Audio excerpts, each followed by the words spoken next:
On July 21st, Hiroshi Yamamura, the Chief of Staff at the Japanese Maritime Self-Defense Force, equivalent to the Chief of Staff of the Navy, held a press conference to announce that Japan is conducting joint exercises with the United States and Australia in the Western Pacific and the South China Sea from July 19th to the 23rd. The Maritime Self-Defense Force will continue to conduct joint training with other countries based on the vision of the Free and Open Indo-Pacific Strategy. And as the Japanese Maritime Self-Defense Force dispatched the Akizuki-class destroyer Teruzuki, the Australian Defence Force dispatched 5 ships, including the Australian Navy's flagship HAMS Canberra and air warfare destroyer Hobart. Commodore Michael Harris, commander of the Australian Joint Task Group, stated, "The opportunity to work alongside the US and Japanese is invaluable. Maintaining security and safety at sea requires navies to be able to cooperate seamlessly. The combined tasking between our navies demonstrates a high degree of interoperability and compatibility between Australia, Japan, and the US."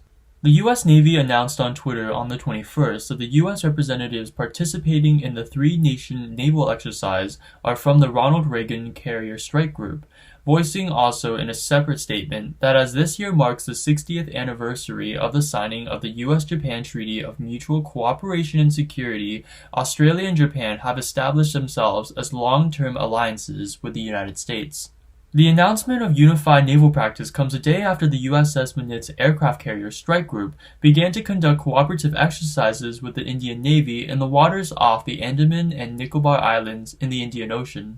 Back on July 4th, Reagan and Minit's aircraft carrier strike groups carried out a dual aircraft carrier exercise in the South China Sea, marking the first dual carrier military exercise conducted by the U.S. Navy in the South China Sea since 2014.